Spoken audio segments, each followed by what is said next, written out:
fi ñu ko désigné mu génn en prison jubal ñu dem campagne pendant 10 jours. du moom moo ni ki ma bëggoon a fal pendant 10 ans. réussir ma ko moom moo ma réussir fal ci 10 ans. kon wax ji yëpp tënku na. boobu noonu amatuñu lu ñu fa war a wax. kon moom dafa war a nekk président rek. pour liggéey. te lépp lu muy toog di concerté wu ak le président Ousmane Sonko. yaakaar naa ne luy doxal biir Sénégal la. te en plus man ci biir wax ji au palais. am na fu mu waxee ni Ousmane respecté wu ma mais c'est trop tard. pour dire que la personne ne me respecte plus. parce que waaw les mots me viennent. moi je me suis dit que c'était pas le moment. parce que ki nga defal 17 ans. bul taxaw ba nekk au gouvernement nekk le président de la République moom moo la désigné. tey ngay door a gis manque de respect. y a autre chose qui n'est pas du respect. dans ça léegi nag man li may wax mooy. lii mu def nii rupture bi am nii. ñun bi ñu nekkee au gouvernement ba am ay 3 mois 4 mois. la ñu doon dégg écho yi mais bëgguñu ko woon a gëm. li nga doon dégg. dañ doon dégg ni entre lui et le président entre lui et son premier ministre y a des problèmes. ba ñun ci kii bi. comment on dit ça le marathon budgétaire. on l'a vécu avec souffrance. ah bon yéen doon ngeen si am ay écho. pendant tout le marathon budgétaire en commission. surtout jour bi Abdourahmane Diouf di ñëw. on sait am na député yu noonu duñu voté budget Abdourahmane Diouf. mais après on l'a voté en commission. on l'a voté en plénière. parce que il y va de l'intérêt du Sénégal parce que ñun dañu am écho nii lépp lu yàqu si diggante Abdourahmane Diouf dafa taxaw nekk nit koo xamante ni nii dafa taxaw mel ni moom pour ñoom ñaar ñi ñu séparé wu. moom ci la ay intérêt nekk. te loolu ñun man gis naa ko. gis naa ko ci moom gis naa ko si ñeneen. mais yàlla baax na ñoom li ñuy bëgg xam naa ne du nekk seen noflaay. te bu ñu waxee ni il a attendu pour être président pour mën a écarter le président Ousmane Sonko man je me dis que déedéet. lii dafa nekk loo xamante da ko commencé woon. parce que bien sûr. parce que yow mënoo ñëw nekk au pouvoir pour 2 ans. nga ni lii nga def nii lii nga tracé nii ci biir 2 ans yi nga ko tracé tu l'avais fait bien avant. avant ngay egsi au pouvoir xëy na proche yëgul woon wala yëgoon na toog di xaar. parce que kii connaît le président Ousmane Sonko il est trop intelligent même. pour di tomber ci ay ndëgg sërëx yoo xamante ni nii président Diomaye moo koy teg. xam nga am na fenn fu mu waxee nii sëriñ bi lu mu la jàngal am na benn galgal bu mu lay dencal. nañu ñaan yàlla ne galgal boobu mooy galgal bi nga xam ne mooy tinki Sénégal. mais man lii lu mu yàgg préparé la man du ma wax ne bi mu nekkee président la ko commencé dox la ko commencé wax. gis nga magum yàlla jëm bu la nit xëccee ni la nañ dem fii daa fekk mu neex la ndax sa baaraam bi kenn du ko jël dugal ko ci xaru safara génneewaat ko nga toog di ko seetaan. dafa fekkoonte ni moom loxoom mu ngi ci biir. kon maman avant limogeage bi di am amoon na ay conflits internes. comment non man je n'ai jamais eu su de y avait des conflits internes avant muy am man li ma xalaatoon mooy on a gagné on est là pour gouverner on va gouverner dans la positivité ñun loolu la ñu mus a xalaat waaw mais tamit may wax leen xëy na Cheikh Bara Ndiaye am nañu àndul ak ñoom am nañu ànd ak moom mais man ànd naa ak moom ci wax ndax Cheikh Bara man bi affaire yi commencé am na bi bureau politique bi njëkkee dem pale ñëw bi ñuy woon wax Cheikh Bara naan ñuy wax alhamdulilah le lendemain man j'ai parlé avec Cheikh Bara man ko ñun démb dañoo wax alhamdulilah parce que ñoom bi ñuy dem ñun ñoo ngi woon en commission continuer ko à l'Assemblée nationale bon man j'étais soulagée mais le lendemain bi ma déggee Cheikh Bara wax bi mu ñëwee assemblée wax naa ak moom man ko Cheikh Bara lu tax nga waxee nii mu ne ma Amidia duñu nangu Diomaye tey ñu tëj ñu ci benn pot après ñun ñëpp lay sànneendoo lii Cheikh Bara wax na ma ko man je n'ai jamais été contre li Cheikh Bara Ndiaye di wax parce que tamit yow bu fekkente ne nii nit ki yàlla may na ko muy def ay analyse te Cheikh Bara ci loolu lañu ko mus a xamee même du temps de Macky Sall c'est ce qu'il faisait kon nekkul loo xam ne dafa bees ci ñun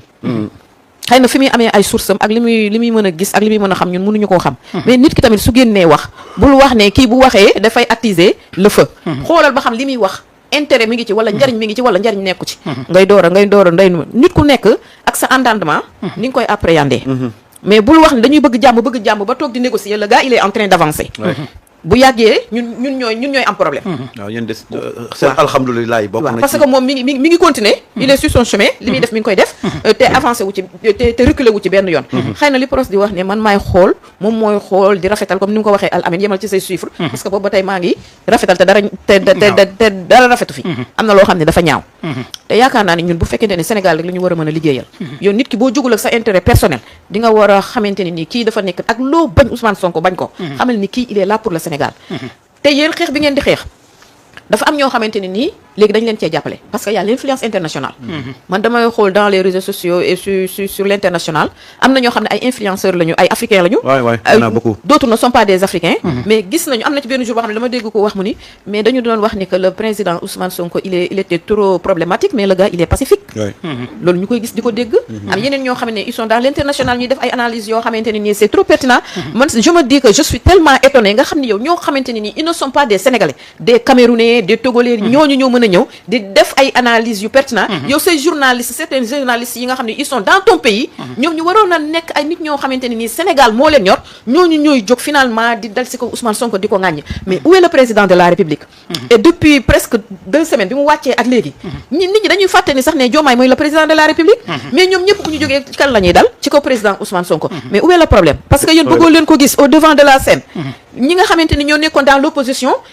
ñoom li ñu doon bëgg mooy mu toog ci gouvernement bi ak même bu fay ŋàññante sax ak le président Diomaye na fa toog parce que xam nañu bu ñëwee ci opposition bi da leen di suul li nga xamante ne nii moom la ñu gis depuis qu'il est sorti de la primature fi ñu toll nii Ousmane Sonko rek ngay dégg dans l'opposition les autres tu ne les entends plus mais justement ci sortie boobu primature def na conférence de presse pour expliquer un peu fi mu jaar ba clash bi fi mu yem ñu ci bëri am na ci ñenn ñoo xam ne bi ñu génnee dañ ne Ousmane warul génne yenn kàddu yi ci penc bi doo waxtaan ak kilifa bari di ko génne ci penc bi mais c'est que ñooñu bu ñuy wax loolu déggoo li ma la wax fii Sénégal dafa am ñoo xam ne seen intérêt bopp la ñu jiital te ici on est en politique su noppi woon tey dina am ñu génn wax ni moom ba mu demee waxtaan ak moom la mu waxtaan ak moom kenn tegu ko kii waxul lan moo tax waxuñu dañoo bëgg a wax ils doivent éclairer la lanterne des Sénégalais waxuñu fenn léegi su waxee ñu ni lan moo tax mu wax man li ma gis mooy lui tant qu'il doit parler il n'a qu'à parler parce que il parle au peuple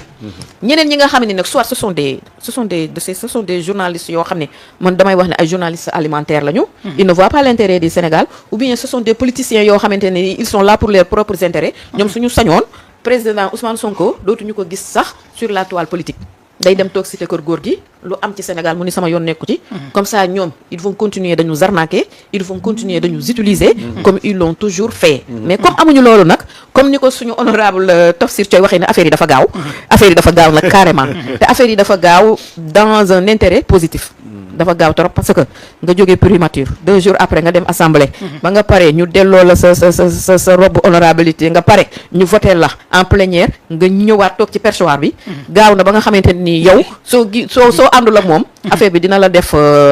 problème li mu doon wax naan am na ñoo xam ne boo ma tuddee tudd Diomaye seen xol di kaani sadab yaakaar naa ni ñoom seen xol du mën a sedd ci loolu te ils auront toujours des problèmes en leur fort intérieur parce que li ñuy bëgg di gis duñu ko bëgg di jamono ji fi mu toll nii yaakaar naa ànd fekk Ousmane Sonko moo gën a nekk lu lay indil jàmmi xol ak jàmmi yaram que ni jóg la ngay jóg di ko xeex parce que chaque jour di nga gis loo wax di nga gis lu la metti di nga gis lu la naqari te doo ko mën a faj même boo yuuxu sax nit ñi duñ la xalaat parce que dañuy wax ne yow tu fais du cinéma jërëjëf moom honorable